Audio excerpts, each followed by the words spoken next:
Sports have always been a source of excitement, but some people prefer extreme sports due to the risks involved. As of 2021, 490 million extreme sports-crazed fanatics contributed over $200 billion to the industry.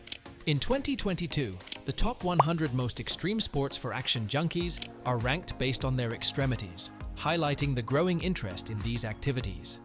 Bull running originated in northeastern Spain in the early 14th century as a way for cattle herders to transport their animals for sale or bullfights.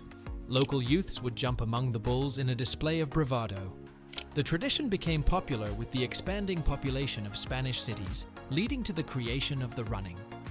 The event was cancelled in 2020 and 2021 due to the COVID-19 pandemic, but resumed 14. The most well-known encierro in Spain is the Pamplona Encierro, which has been televised live by RTVE, the national television channel of Spain, for more than 30 years. Every year from July 6th to July 14th, the San Fermin Festival is held. This is its most prominent event. The festival's inaugural bull run takes place on July 7th and is followed by one every morning starting at 8 a.m. the following days. Participants must meet the following requirements. They must not provoke the bulls, run in the same direction as the bulls, be at least 18 years old, and not be under the influence of alcohol. In front of 6 fighting bulls and 6 calm bell oxen that guide the bulls through Pamplona's winding streets and up to the bull ring, participants in the running of the bulls run an 875-meter course at no cost.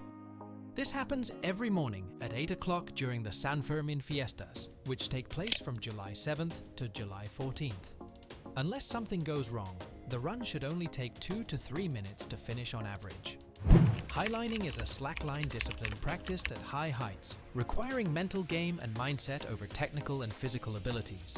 It provides an adrenaline rush and has a significant impact on spectators. Highlines are permanently secured by a harness attached to the main slackline line and a backup lifeline, except for highline free solo, where the athlete is intentionally unsafe. The 10 most important points for highlining include rigging with experienced highlines, mastering solid slackline skills, securing safety components twice, protecting the highline system against abrasion and sharp edges, rigging at least 1/3 of the line length plus 3m above the ground, using aluminum carabiners for permanent loads, connecting the leash to the line with forged steel or aluminum rings, partner checking before getting on the line, not starting walking from the anchor or edge, and wearing shoes, long trousers, gloves and sleeves to protect against injuries. It is crucial to avoid wearing sharp-edged objects on the highline to avoid damaging the webbing. Highlines are made of 1-inch thick tubular nylon webbing and anchors, which are often steel bolts drilled into the rock. Redundancy is crucial, with a backup line attached and multiple bolts installed. A tether, a rope tied to a climbing harness and a solid steel ring, ensures safety by preventing slips and bouncing highliners up and down. This equipment is essential for climbing and other outdoor activities. Cave diving is underwater diving in water-filled caves, used for extreme sports, scientific investigation, or recovery. Equipment varies, but most is scuba. Recreational cave diving is technically categorized as technical due to lack of free surface and planned decompression stops. Cavern diving is dived in caves where exits to open water are visible and have an arbitrary distance limit. Cave diving, a popular activity in the UK, has evolved from caving and recreational scuba diving due to its unique environment and high potential risks. Equipment, procedures, and skills have been developed to reduce the risk of drowning in flooded caves. These include adequate breathing gas supply, redundant lights, and continuous guidance. Despite the risks, cave-filled caves attract divers due to their technical challenges and diverse physical features. Several organizations and agencies offer specialized training for cave diving safety. Cave diving venues are found on all continents except Antarctica, where temperatures are too low for water to remain liquid. Africa has few flooded caves, but there are several in South Africa, Namibia, Zimbabwe, and Madagascar. Asia has numerous flooded caves, particularly in karst regions. Australia has many water-filled caves, while Europe has many in karst regions. North America has many venues. Hisholua, or sled surfing, has existed in Hawaii since around 2,000 years ago. The sport was forbidden in 1825 by British missionaries. Today, around 100 Hawaiian riders participate in the activity. French sportsman Eric Baroni achieved a speed of 101 miles per hour while descending Nicaragua's Cerro Negro on a regular bike.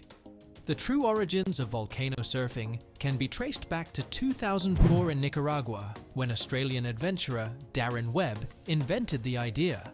Webb experimenting with different materials to create a board that could withstand the rocky terrain and high speeds of the volcano slope. In 2005, he founded Bigfoot Hostel, which offers volcano boarding tours and accommodation to tourists. Ashboarding is a popular extreme sport, with several tour companies offering the experience worldwide. Volcano boarding, also known as volcano surfing, is a popular sport performed on volcano slopes, with popular locations including Cerro Negro in Nicaragua, Mount Yasur in Tanna, Vanuatu, and Mount Bromo in Indonesia.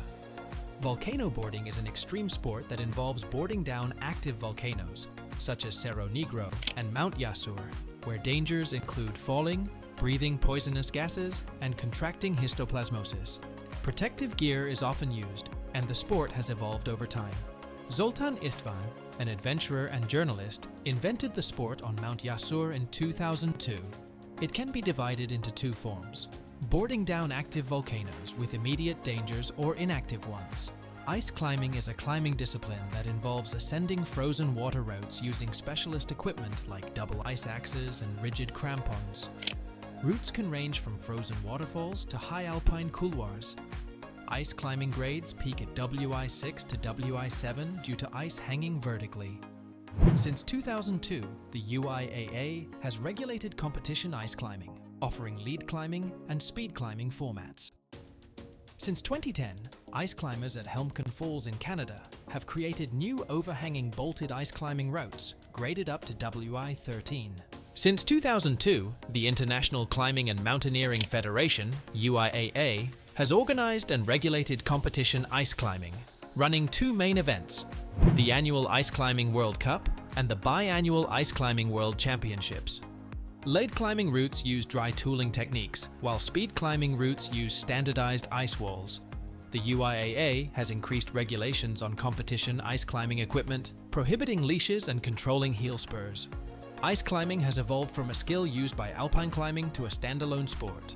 Notable ice climbs include Slipstream WI 4+ in the Canadian Rockies in 1979, Gimme Shelter WI 6 in 1983, Riptide WI 6-7 in 1987, Reality Bath WI 7X in 1988, Repentant Super in 1989, Rites of Passage in 2002, and Center Court WI 7+ in 2010.